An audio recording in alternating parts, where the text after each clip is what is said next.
Welcome to The Shift. I'm Dean. And I'm Akasha. We cover the latest in all things science, technology, and culture, with new episodes dropping every Monday.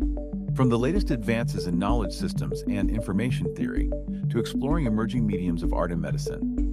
Join us as we do bite-sized deep dives on the latest. The shift is now.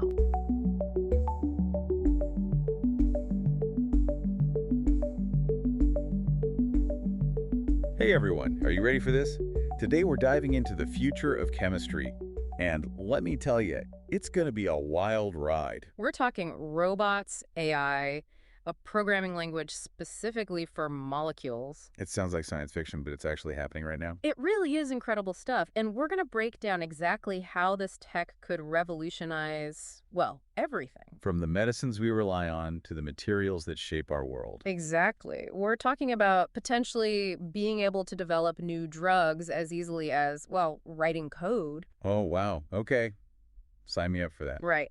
But it all starts with tackling this challenge that's been a thorn in the side of chemists for centuries. And I'm guessing that's where those stacks of research papers you've got come in. You know me too well.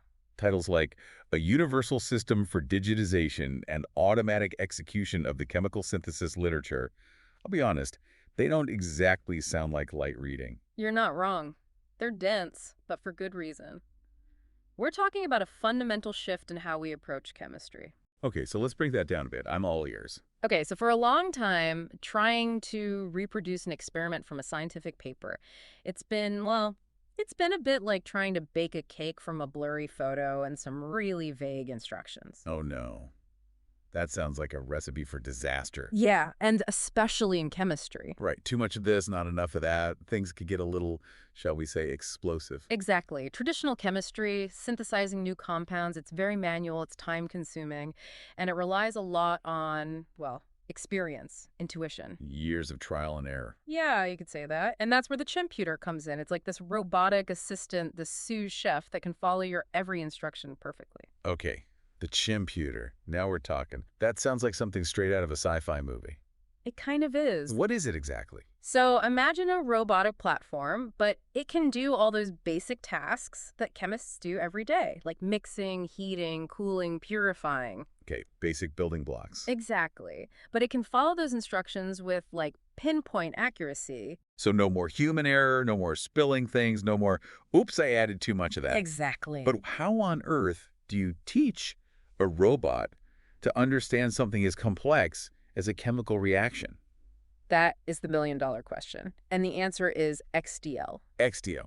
Yeah, so it's this programming language, but it's designed specifically for chemistry. Oh, wow. Okay, so it's like translating those complex chemical equations into a language that a robot can actually understand. Exactly. It's like a universal language for chemistry. So no more deciphering cryptic lab notebooks or relying on a chemist's intuition to get a reaction just right. You got it. And what's amazing is that researchers have found that a lot of chemistry, like a surprisingly large amount, can be broken down into just a handful of basic operations. Wait, really? How many are we talking about here? Six. Six Basic modules. That's incredible. So you're saying that 6 basic operations are all it takes to unlock, what, millions of chemical reactions? It's like discovering the chemical alphabet. And from there, well, the possibilities are pretty much endless. That's mind-blowing. It's like having the entire cookbook of chemistry right at your fingertips. And to flip through those pages, we have something called SynthReader. SynthReader. Okay, what's that? This is where it gets really cool. SynthReaders is an AI tool, and get this, it can actually read those dense, complicated scientific papers and translate them into XDL. Hold on. You're saying this AI can understand scientific jargon and turn it into something a robot can understand? Pretty much, yeah. It uses natural language processing to cut through all that jargon, figure out the important steps, even fill in any missing information. That's pretty impressive, to say the least. So we've got a robot that can understand instructions, a programming language for chemistry, and an AI that can translate between the two. That's right. It sounds like we're on the verge of a revolution in the lab. But, I mean, what does all of this mean for the average person? Why should they care about robots making molecules? Well, that's where things get really interesting. Imagine a world where developing new drugs is faster, cheaper, and even personalized to your individual needs. Okay, so we're talking about tailoring treatments at a molecular level. Ah. That's incredible. But is this really possible? I mean, with today's technology? Oh, it's not just possible, it's already being done. One research team, they actually used the chimputer to synthesize 3 common drugs. Really? Like from scratch? Straight from the scientific papers, they made lidocaine. Okay, like for a numbing agent? Yeah, and diphenhydramine, okay, hydrochloride. Benadryl. Exactly. And they even made sildenafil, Hold on. Sildenafil, as in Viagra. the one and only. They're making Viagra with robots now. They are. And they chose these drugs specifically because, one, they're well documented, everyone knows how to make them. Okay. And two, they each have like these unique challenges, chemically speaking. So it was a real test for the Champuter, Yeah. and it passed. With flying colors. It produced these drugs, and the yields, the purity, they were as good, if not better, than what you'd get from a really skilled chemist. Wow. That is seriously impressive. But it's more than just recreating what we can already do, right? What about new discoveries? How does the Champuter change things there? That's where that standardized language, the XDL, really comes in. Imagine like this global network of computers all speaking the same language, sharing data in real time. Okay, I'm picturing it. A new reaction, let's say it's discovered in a small lab somewhere like in Berlin. Okay. That reaction could be instantly replicated and tested in labs anywhere in the world. It's like the internet, but for chemistry. Exactly. The pace of discovery could just explode. Mm. But let's talk about safety for a second. We're talking about robots handling some pretty dangerous chemicals here. How do we make sure things don't, go wrong? That's a really important point, and it's why they've developed, well, these specialized versions of the computer. There's one called the Schlenkputer. The Schlenkputer. Okay, now that just sounds like something out of a comic book. It kind of does, right. But this thing is designed to handle, like, the really reactive, air-sensitive stuff. Not really dangerous stuff. Exactly. It basically works inside the sealed, inert atmosphere. It can handle incredibly reactive materials, and it can even perform reactions at crazy low temperatures. All automatic. All automatically and with insane precision. So we're talking about reactions that would normally require incredibly skilled chemists. Like the kind of people who would make even you nervous in a lab. Oh, absolutely. I mean, they use this thing, the Schlenkputer, to synthesize compounds with magnesium in a +1 oxidation state. Okay, I have to be honest, I don't fully understand the significance of that. It's rare, very rare. It's Okay. rarely even attempted outside of really advanced research facilities because it's so complex and the compounds are, well, they can be pretty volatile. Okay, so it's cutting edge, even for the experts. I got it. It seems like we've covered a lot of ground here. Robots following recipes, AI translating chemistry, specialized systems for the really dangerous stuff. But this can't be the whole story, right? There have to be challenges, things researchers are still trying to figure out. Oh, you're absolutely right. As incredible as this technology is, it's not perfect.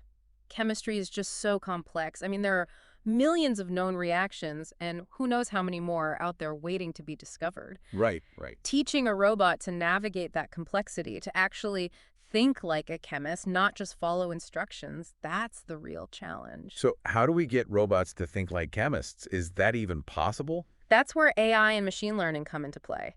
If we can train these algorithms on massive amounts of chemical data, Okay. we're talking about teaching them to recognize patterns, predict outcomes, even suggest new ways to do things. So it's like putting a robot through chemistry boot camp, but like a million times faster. Are we talking about a future where AI is designing new drugs, new materials, all on its own? It's not as crazy as it sounds. We're seeing some really promising advances. One team, they developed this system, and it uses something called Bayesian reasoning to look at experimental data. Okay, you're going to have to break that down for me. Bayesian reasoning. Think of it like a detective at a crime scene. They're piecing together clues, right? Right. Bayesian reasoning, it's using probability, evidence to make decisions even with incomplete information. Which is pretty much always the case in chemistry, right? Exactly. There are just so many variables. So it's like we're giving the robot a set of rules Yeah. and then just kind of like letting it loose in the lab to figure things out. That's a good way to put it. And what kind of results are we seeing? Well, they found that these systems, they can actually navigate these really complex chemical spaces, figure out which reactions are promising, avoid dead ends. That's amazing. And they're really transparent about their reasoning, which is important. Yeah, transparency is key, especially when we're talking about trusting robots with, well, chemistry.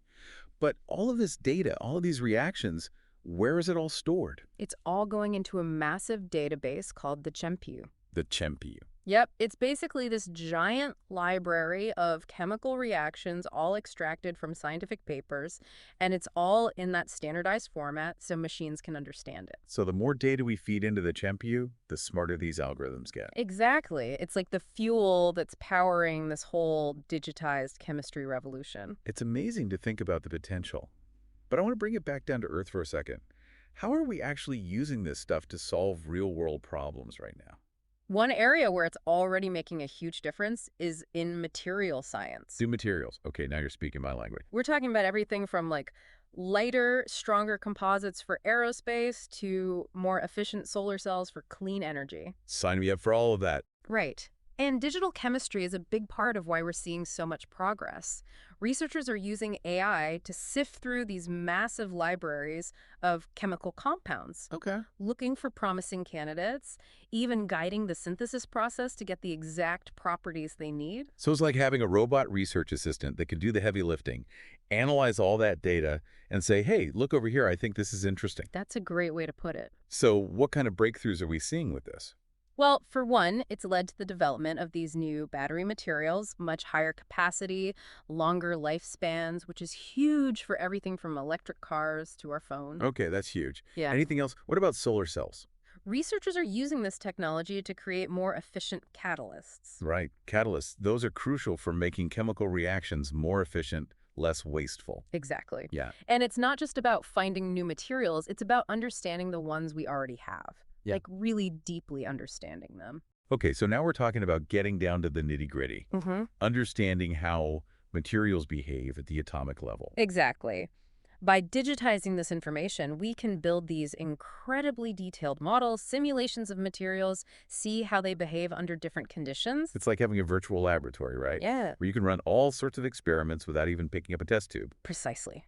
And we can predict their properties, even design new materials with very specific characteristics. So what? We can just dream up a material with the exact properties we need, and then boom, the computer tells us how to make it. It's getting close. We're already seeing some amazing results, like researchers have used these tools to design self-healing materials. Self-healing materials. Yeah, imagine your phone screen, it gets a crack, but then it just like repairs itself. Okay, now that's some seriously futuristic stuff. But before we get too caught up in the future of self-healing phones, I'm curious about the bigger picture here.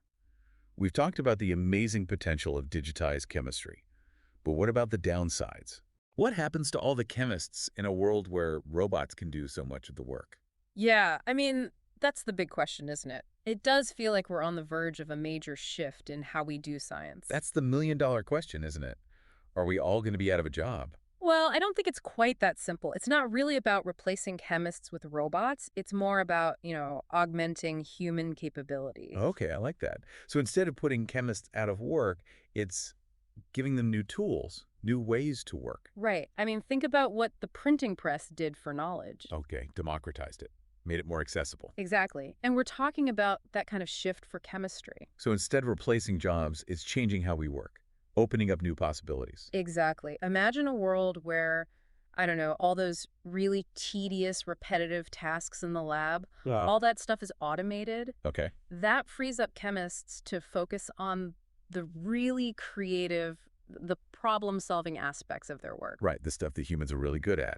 Exactly. The aha moments, the intuition, those are still fundamentally human skills. Okay, so that makes sense. Yeah. It's not about replacing humans. It's about giving us better tools, a more efficient workshop, so to Yes, speak. Exactly. But, I mean, with any new tool, there's always the question of access, right? Who gets to benefit from this technology? That's a really important point, and it's something I'm really excited about. One of the most amazing things about this whole digitized chemistry thing is that it has the potential to really democratize scientific discovery. Okay. I mean, with a standardized language like XDL, with platforms like the ChempU, suddenly researchers all over the world, regardless of what kind of resources they have access to, they Right. can collaborate, they can share data, they can contribute to scientific progress. So a small lab, say somewhere in India, could have access to the same cutting-edge chemistry tools as a major university here in the U.S. Exactly. Wow, that's a game changer. And it's not just about the tools, it's about speeding up discoveries. Imagine tackling challenges like, oh, I don't know, developing new antibiotics. Yeah. Creating more sustainable materials, addressing climate change, and we have this global network of labs all connected, all working together. Okay, that's a pretty inspiring vision. Mhm. But we've been talking a lot about the amazing potential here, and I think it's important to acknowledge that with every leap forward in technology, there are always potential downsides. Absolute. What are some of the things we need to be thinking about as this technology becomes more prevalent? One of the big ones is, making sure that this technology is used responsibly, ethically. Right, because with any powerful tool, there's always the risk of misuse. Exactly. We need to have some serious conversations about the ethical implications of all of this, making sure it's used for good and not. Not for creating something dangerous or harmful. Exactly. It definitely seems like we're at the very beginning of what could be a really wild ride for chemistry. It's exciting, but also, I have to admit, a little bit daunting to think about everything that's ahead. It's true. It's a brave new world out there. It is. Well, I think we've given our listeners a lot to think about today. From robots mixing compounds to AI designing experiments, I think it's safe to say that digitized chemistry is going to be huge. It is. It's going to change everything. And if you're interested in, going even deeper, learning more, we've got links to all of the research we talked about in the show notes. And as always, the most important thing is to stay curious. Keep asking questions. Who knows what amazing discoveries are just around the corner? I love it. Well, on that note, until next time, happy diving, everyone.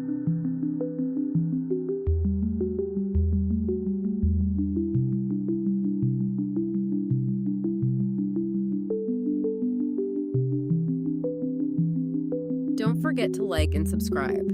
Join us on October 10th for the Shift event hosted by SF Tech Week.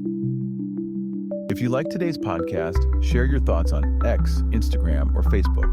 We'll be reposting our favorite comments. And that wraps up this episode. Thank you for tuning in. And remember, the shift is now.